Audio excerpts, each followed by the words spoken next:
para o nosso convidado, um perito. Gente, uma pessoa... a gente vai fazer uma certa preservação da imagem. Primeiro que nós não vamos estar fazendo contraperícia nem nada disso.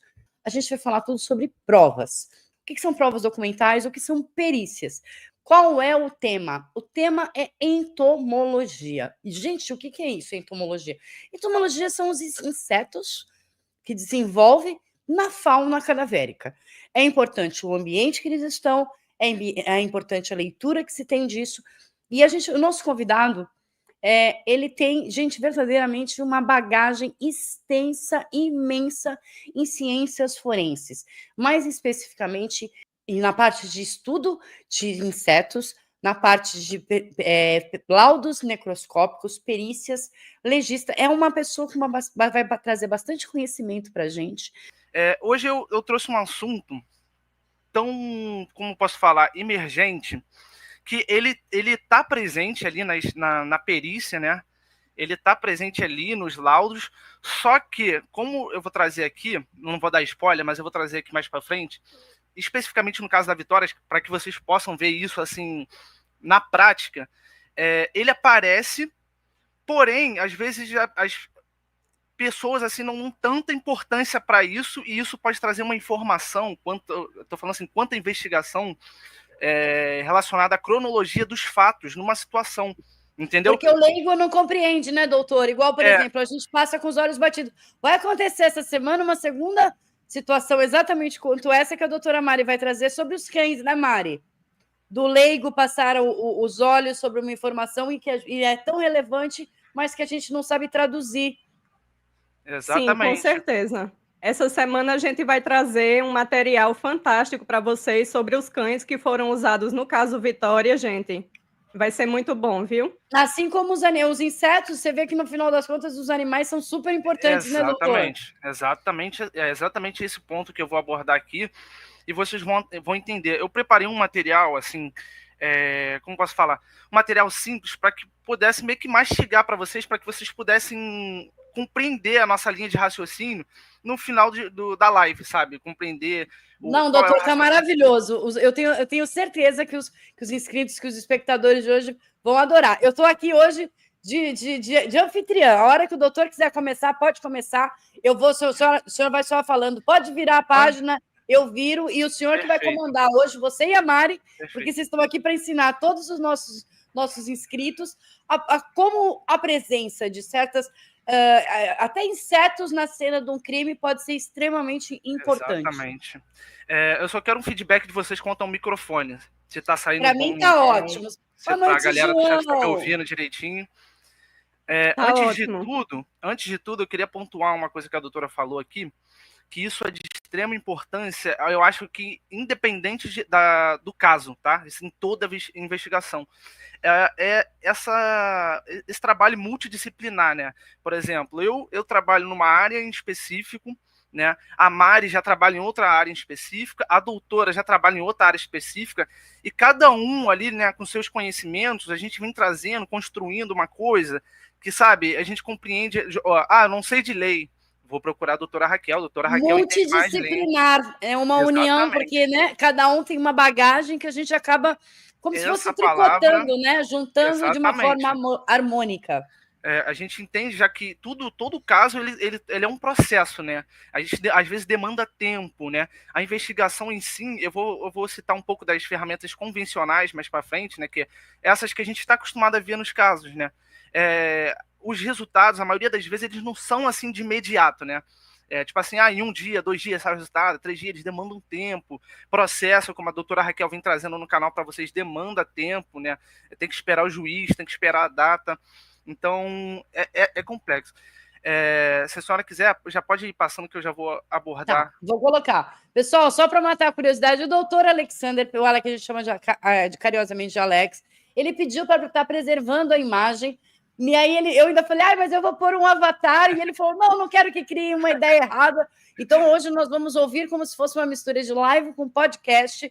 Põe o foninho de ouvido aí, vai curtindo que o material de hoje vai estar babado. Posso colocar, doutor? Pode passar. Então, vamos lá. Pessoal, então a live de hoje vai ser que... o doutor coloca para nós. A teoria ganha corpo, caso Vitória. Entomologia forense. Bora lá, pessoal, segura na cadeira e vamos. Obrigada por se tornar novo membro. Pessoal, não vou interromper o doutor, porque agora ele está com a palavra. Obrigado, doutora. Agora eu vou dar seguimento. Antes de qualquer coisa aqui para vocês, né? Antes de a gente entrar, emergir nesse assunto de entomologia forense, eu trouxe assim superficialmente, né? Porque não tem como a gente falar, aprofundar no assunto, porque é um assunto extenso, né? Então não tem como a gente se aprofundar assim de fato, mas só para vocês amarrarem o pensamento conforme a gente vai falando na live.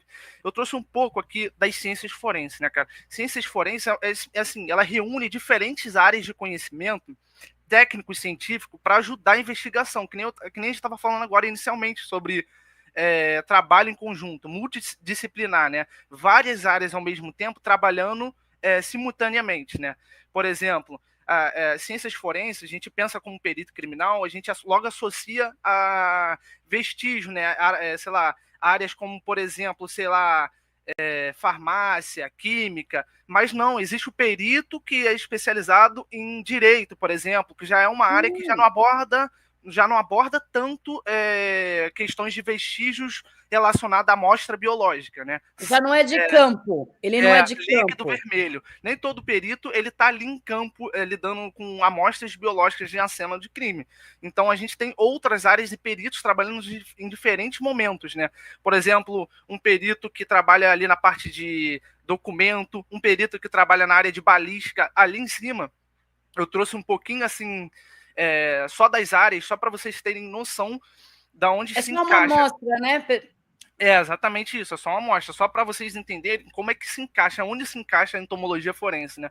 Ali tá ali, ciências forenses, aí trouxe um esqueminha ali, aí a gente tem ali diversas áreas, né? Tem balística, que vocês já veem ali numa cena de crime, talvez um calibre, a gente vê ali um pouquinho de odontologia, todas essas áreas tipo balística forense, odontologia forense, a medicina legal, que a gente viu no caso Vitória, e a gente vê em outros casos, né, que é referente ali o cadáver, por exemplo, a genética na biologia também vimos no caso Vitória, são ferramentas aí que aparecem às vezes, são convencionais que eu digo, que elas são usadas praticamente em todos os casos, né? Então, não é só uma coisa, é isso que eu tenho que eu vou explicar para as pessoas.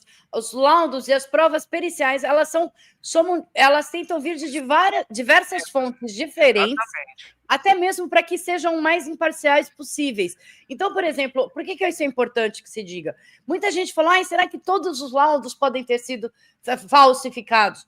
O doutor sabe como é difícil mexer em cada uma dessas áreas, que elas atuam de forma distinta, não é, doutor? Exatamente essa coisa. Não é um único perito que vai trabalhar em todos os laudos do caso. Isso é humanamente impossível, né? A gente tem diversas provas biológicas, a gente tem diversas quantidades de amostras. E doutor, o que é importante para a gente trazer para o lado legal? Não é porque se um laudo apresenta algum erro que os outros estão contaminados, porque eles são isolados, não é isso? Exatamente.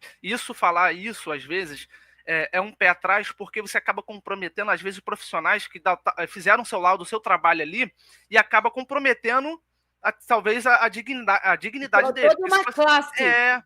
Porque isso não vem de um único perito. Não existe um único perito trabalhar sozinho. Existe uma gama de peritos que estão por trás de tudo isso.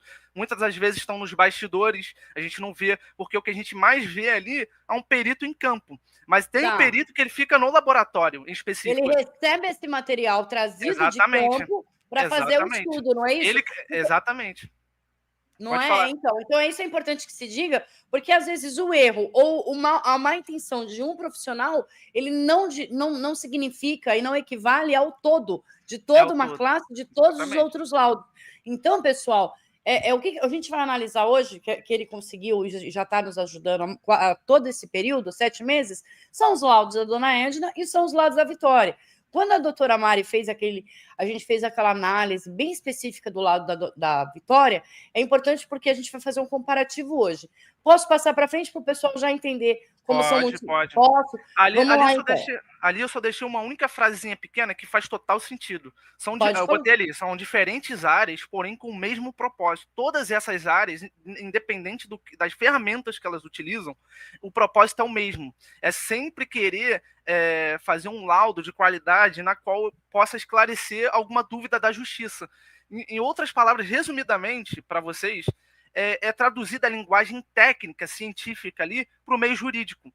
Como é que aquilo ali Isso. vai se tornar prova? Como é que aquilo Como vai é se que eu tornar faço prova? aquilo vir para o processo? Exatamente. Como é que eu coloco aquilo no papel para ele vir para o mundo Exatamente. jurídico? Porque se não é aquela frase que não está no processo, não está no mundo jurídico. E aí essa conversão do local para o processo. Vamos lá, então.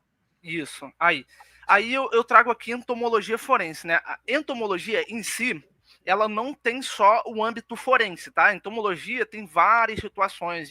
A galera geralmente que trabalha com essa área é a galera de biologia, tá? A biologia forense, quando a gente coloca o nome forense, a gente já está trazendo para o meio jurídico, algo que esteja relacionado provavelmente a um crime. Tá? Eu falo provavelmente porque nem sempre eles lidam com situações que sejam crime. Tá? E talvez até a análise dessas situações vai determinar se foi ou não um crime. Ó, eu vou dar um exemplo rápido aqui que acontece. Vamos imaginar um senhor dentro de casa ali e ele teve uma morte natural, morreu, mora sozinho, não tem ninguém, morreu, tá ali. Ali também vai comportar insetos, por exemplo, nesse caso que eu vou abordar com vocês mais para frente, não vou dar spoiler, mas ali também não foi um crime. Ele teve uma morte natural, mas através da entomologia forense, ali, da pesquisa, ali, da utilização dessa entomologia, consegue-se saber há quanto tempo ele já está ali, entende? Não só crime, entendeu? Porém, ela pode ser usada para outras ferramentas. Né? Tá. Aqui eu trouxe... aí, doutor, é interessante que se diga assim, não é, às vezes a ausência de alguns insetos fala mais do que a presença também. Exatamente. Isso é interessante, não é? Tem toda uma situação ali que eu sempre friso com a doutora e com a Mari, porque às vezes a análise, para a gente, assim, de vestígio, por exemplo, vou dar o exemplo no caso da Vitória, às vezes torna-se difícil um pouquinho porque a gente está atrás das telas, né? A gente é de outro estado, então fazer uma análise dali, a gente está basicamente preso naqueles documentos que foram cedidos até a gente, né? Limitados àquelas fotos, àqueles laudos, a gente tem limitações. Talvez se eu tivesse lá na hora, no local, pudesse observar o local, pudesse olhar, né? Mas observar. Isso eu imagino, porque a gente fala, né, Mari? Será que o que está aqui é assim mesmo? Esse é o melhor dos mundos. A gente está falando que é o melhor dos mundos, tá? Nem sempre acontece, e eu vou explicar o porquê. Antes da entomologia forense, eu já vou avisando para vocês que perícia criminal, gente, não é um mundo de fantasias, é um mundo real que a gente traz com vidas, histórias, são pessoas que estão ali. E o perito, o trabalho dele é falar pelo cadáver, que quando ele já está morto, não tem como a gente escutar a versão dele, somente o do réu. E ele fala regradamente, né, doutor? Regradamente, fala muitas informações. O padrão que vocês seguem, ele é um padrão nacional, existe legislação específica. Tá na literatura, já tem casos, já tem trabalhos em cima, até casos resolvidos com aquele tipo de ferramenta. Não é achismo nosso, sabe? Não é mistificação nem misticismo, é uma ciência. Exatamente. Isso é importante porque, assim como eu citei de outras ferramentas ali, cada uma tem o seu padrão, que nem a doutora falou. Aqui na entomologia, o cara que é especialista aqui na entomologia, ele bate o olho ali, ele consegue observar um padrão naquele comportamento daquela fauna cadavérica ali. Eu vou trazer um assunto tão emblemático aqui para vocês, isso por conta, a doutora Raquel, doutora Mari, tá? Porque essas aí estão... a gente está enchendo ele, né, Mari? Trabalhado a todo vapor. Não, é porque vocês trabalham a todo vapor, e isso é bom, porque tem gente querendo a verdade, trazer a verdade. Sim. Entende? Então, Não, isso... e para o público também entender que eu e a Mari, quando a gente faz certa afirmação, vamos supor, vou dar um pequeno spoiler, vai, quando, por exemplo, a gente fala houve cativeiro, o doutor sabe quanto tempo e quanto estudo houve por trás dessa frase. Não é que a gente está falando para trazer informações incorretas ao público ou aos inscritos. A gente teve muito estudo e o doutor sabe disso. Por isso, para a gente chegar na live de hoje, pessoal, para a gente falar, porque, por incrível que pareça, eu conheci o doutor logo depois de ter feito um estudo muito abreviado das larvas de moscas que estavam no corpo da Vitória. Lembra, Mari? Exatamente. Lembro. Foi assim que a Mari fez nós criamos isso é praticamente um grupo. Isso é praticamente um network, né? Isso é muito interessante.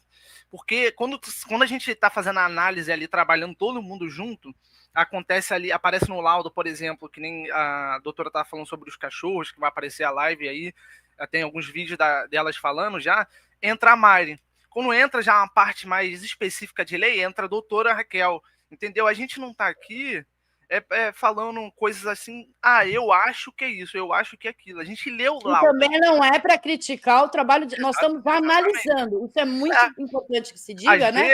Que uma análise não é nada. Exatamente. Sim, e o doutor Alex, gente, ele está com a gente há muito tempo, desde o começo, tá? Quando eu entrei aqui no YouTube, a gente já estava em contato, então, assim, tudo que a gente traz com relação a perícias em necrópsia, ele estava nos bastidores com a gente, tá? Houve muita discussão por trás dessas afirmações. Muita discussão. Então, agora, né? Então, só para que o pessoal entenda, né, Mari? Quando você trabalhou aquele material produzido da Vitória, o doutor estava inteiramente trabalhando com vocês. Eu não sei quantos meses vocês passaram para produzir aquilo. Eu não meço esforços, doutora. Se tiver que ajudar, eu ajudo. Não, comigo não tem hora ruim. Se eu souber, se for nível de conhecimento meu, eu vou chegar junto. Entendeu? Maravilha, gente. Olha, se não for coisa minha, se eu não tiver, eu vou dar espaço para quem dá, porque nada mais justo do que dar a palavra para quem sabe, né? E nós três temos uma característica que a gente a gente quer resposta. Exatamente. E cada um do seu nicho vai a fundo, porque fala, não é possível. Então, bora lá, pessoal. Posso pôr uma próxima página, doutor? Pode. Ali eu só quero pontuar para eles que a entomologia, ele trata não só de insetos, mas artrópodes, né? Aí tem envolvido aí, né, por exemplo, a fauna cadavérica, quando a gente fala, está envolvendo aí moscas, insetos, formigas, besouros. Isso é para vocês verem a gama, o leque de insetos que tem. E o cara que ele é especializado naquilo ali, ele tem que entender aquilo ali, aquele comportamento. Basicamente, se você observar, gente, é basicamente o cara entendendo o comportamento da natureza, porque a gente em si não pode controlar a natureza. Então, por exemplo, ali, uma circunstância que aconteceu ali do caso Vitória, onde o cadáver foi jogado, a natureza vai agir sobre o cadáver. E o cara tem que estar estudado para poder bater o olho e observar aquele comportamento. Aquilo ali é um padrão? Será que toda vez que aquilo tá assim, acontece dessa forma, se apresenta daquele jeito? Nos Estados Unidos, doutor, existem umas coisas que eles chamam de fazendas de corpos, justamente para fazer essa análise. Os senhores já viram isso daí? Já viu isso daí, Mário? Já. Já viu? Eu mexo, às vezes, um pouco com o desenvolvimento de ferramentas forenses. Então, por isso que, às vezes, eu tenho que entender um leque de ferramentas para saber como funciona. E uma delas é basicamente essa, trabalhar com, a gente chama de tempo de pós-morte, tá? Para quem não sabe, essa ferramenta, ela tem que trabalhar com uma carcaça ali, um cadáver, por exemplo, ou uma carcaça animal, e a gente vai monitorando, que nem a doutora falou ali, tem que ir monitorando a carcaça, etc., para ver como é que o corpo vai se comportar os fenômenos cadavéricos, tá? E estimar o tempo. Isso aí não foi um achismo nosso. O perito, ele não traz... Isso também é outra informação importante, para a gente estimar, por exemplo, tempo de morte de cada uma delas, que a gente vai trazer. Posso pôr para frente, então, agora aqui? Pode. Vamos lá, pessoal. Agora vamos começar a entrar, que a gente vai a fundo hoje. Eu vou frisar uma situação aqui. A gente citou sobre as áreas forenses lá. Tem várias outras áreas. Tem áreas ali que elas são conhecidas como, que eu falei, ferramentas convencionais, que elas são chamadas, assim, nas ciências forenses de padrão ouro. E vocês já devem conhecer, assim, querendo, mesmo sendo da área, vocês devem conhecer. Por exemplo, o DNA. O DNA ele é considerado uma chave padrão ouro no caso. Pô. Bateu o DNA... O DNA, ele, gente, só para vocês entenderem a complexidade, que às vezes até para você vamos se dizer, armar para alguém, vamos dizer assim, né? Armar para alguém, você tem que ter um conhecimento técnico científico. É muito difícil fazer isso. Até para um cara que é perito, o cara tem que ter conhecimento da área para ele poder. Doutor, é importante perguntar uma coisa quando fala essa coisa de armar. Não é só o perito que assina, é o local que ele representa também, não é isso? Por exemplo, exatamente. A não ser, exatamente. Não é? Você vire para mim. É toda uma cadeia de prestadores. Eu vou falar um pouco disso. Eu abordei aqui, né, mais ou menos o que a doutora trouxe ali, que eu vou abordar aqui rapidamente só para vocês entenderem, né? A gente falou ali de ciências forenses, das áreas como ferramenta, né? E, tipo assim, para que serve a perícia, né? A perícia nada mais ela é feita para analisar as evidências, questões específicas de uma investigação. Então tem que existir para toda aquela dinâmica ali que aconteceu ali, ela ser esclarecida no meio jurídico, né? Não é a base do achismo, né? Tem que se utilizar ferramentas para que a gente possa chegar... Que vão vir através dos laudos. Exatamente. Aí eu botei aqui. Sabe o trabalho do perito, gente? O trabalho que o perito está fazendo ali, estou falando assim, cada um deles, aquilo ali que ele faz é nada mais do que a capacidade de ele transformar os indícios que a gente vê ali, né, visualmente, né, transformar os indícios em provas técnicas científicas. O trabalho dele é esse, revelar, às vezes, o que está oculto. Ele não, às vezes ele mal está vendo a amostra. Traduzir uma informação, por exemplo, igual a gente chegou no ponto das larvas de mosca que trouxe ao união do nosso grupo no caso da Vitória, porque pessoal, o laudo ali, como advogada, a gente vê no filme, por exemplo, porque tem que também entender que o pessoal acha que eu brinco, fala que é o CSI, doutora, eu falo que aqui no meu canal nós somos o CSI Cajamar, porque as pessoas têm aquela ideia errada através dos filmes, da imprensa, que um exame a pessoa olha, já vai para um computador, e o computador vai preso. Pô, quem me dera que fosse assim. Quem me dera no Brasil ainda tem muita deficiência em vários nichos, né? Por exemplo, esse da análise da entomologia. Não é uma coisa que a gente vê detalhada nos laudos no Brasil. Tem muita informação que essas séries, às vezes elas trazem assim de fidedigna, vamos dizer assim, é uma informação que realmente é aquilo. Porém, a gente vê ali um mundo fictício, né? O cara coleta digital e já transfere, a digital tá certinha, bonitinha, e o cara já, joga no computador e já mostra até a foto do cara. Exatamente. Esse é o melhor dos mundos. Se fosse assim, a gente não ia ter nem essa porcentagem de criminalidade assim, né, nesse nível, né? Porque muitos casos teriam solucionados, né? Mas esse trabalho do perito ali, o laudo, nada mais é do que o resultado do trabalho do perito, registrado em uma folha, vamos dizer assim, para ser simples no entendimento de vocês. Então, mas também não pode ser muito simples, né? Exatamente, não pode ser muito simples, até porque o juiz tem que entender, pô.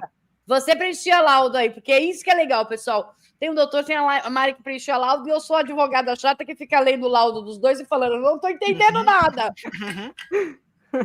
Pois é. Né, Mari? O que você acha no laudo da dona Edna e da Vitória? Faltou informações, não faltou, gente?